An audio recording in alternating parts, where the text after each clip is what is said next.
Been in prison for going on 33 years. One thing about prison, it's trauma. It's traumatic at all levels, mental, emotional, spiritual, and physical. So first and foremost, what's your name, brother? My name is Myron Payne. They call me Akili Marfiki Bomani Muhammad. I'm a long-termer. Been in prison for going on 33 years. Where you from? Pasadena, California. City of Roses, baby. City of Roses. Hey, one of the things that you mentioned earlier that was interesting to me was the concept of time. Can you speak to that? Yeah, so time for us is not seemingly linear.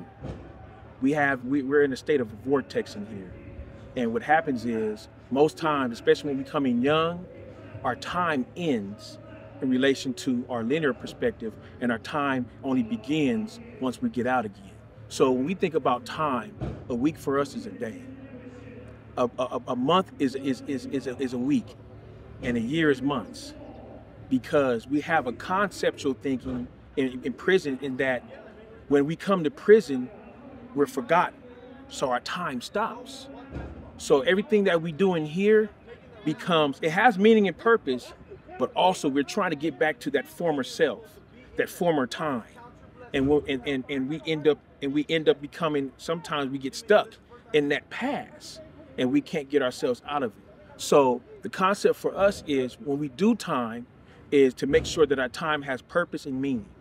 And when we do that, and we do that by creating progress, purpose, and evolution within self, so that we can give it back out give that same energy back out to the people. Because if we don't, we'll be stuck in that past. So yeah, linear time may seem simple to most, but it's not for us, because we constantly dwell in the past. So our future has to be hopeful, but we have to bring that past and that present together so we can have a meaningful purpose when we move forward with our time. So with that, I just want to tell the people out there, right? Give purpose and meaning to your life, and your plan should always be to do good works, always. Because for us in here, we have to do good works because we're trying to compensate for the things that we have, the negative and bad things that we created out there in society, but also to give the young brothers in here purpose and meaning well by leading by example. And we have to lead by example, because if not, they'll be lost as well. Absolutely. So I also want to ask you a question about resilience. What does that word mean to you? Resilience to me is strength with purpose. That's what resilience is. Because a lot of times we become resilient, we become stagnated in our resilience. We only become one-dimensional. So resilience for me is become multi-dimensional with our purpose. So our strength is also our resilience as well, but we have to have a purpose behind it. We have to. Without that purpose, and then we're lost. Our resilience becomes stagnated as well. So for me, resilience is strength and purpose. What's one of the hardest things that you've ever overcome in your life? Anger. Anger. I was the epitome of an angry black man.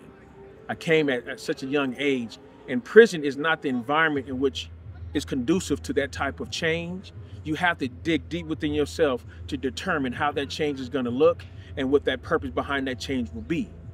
So for me, it was anger. So I had to first find the tools, right? By first identifying my anger, and then second, creating those tools that I know that could help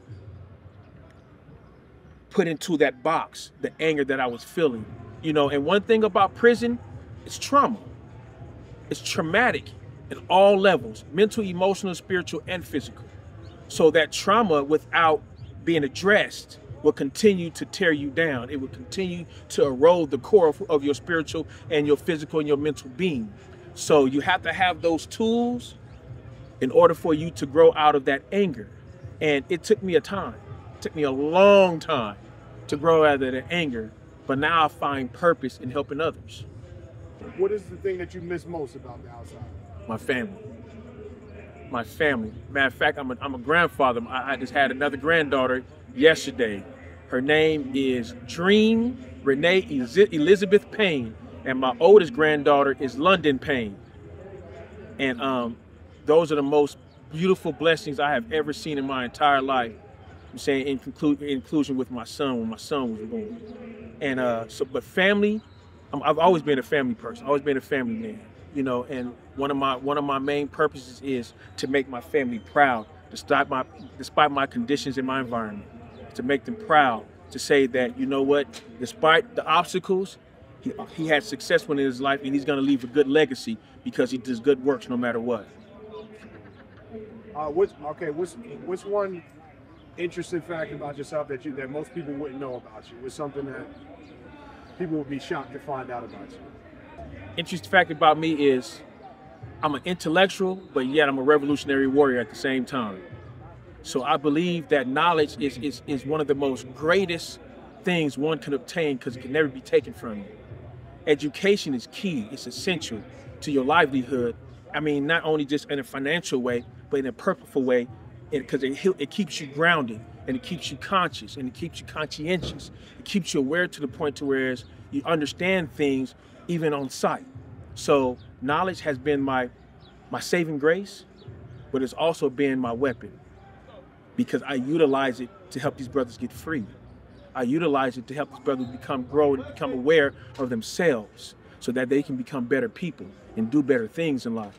And with that knowledge, I created a power structure that allows them to move without them being taken away from them, because it can't be taken. So knowledge is power. Knowledge is the key. First thing I do when I get out, I hug my mama, my son, my little sister Bear, my niece, my nephews. I just want to enjoy my family time. I just want to bask in their essence and in their glory and their blessings and their support and their love that they have for me for over 30 plus years. I've been in prison for over 30 years, well over 30 years. And it's that bonding and that binding of your kin that, man, gives me strength as well. You know what I'm saying? It's power in our structure of family. You know what I'm saying? Especially the black family. We hold each other dear, close, and a lot of us, man, become lost without our family. And it's been a time I've been lost. But my family drug me back in, like, hey, man, we're here. And we got you. We're going to hold you down. You know what I'm saying? And I've created family within here as well. You know what I'm saying? They embrace me. They love me. They support me. You know what I mean?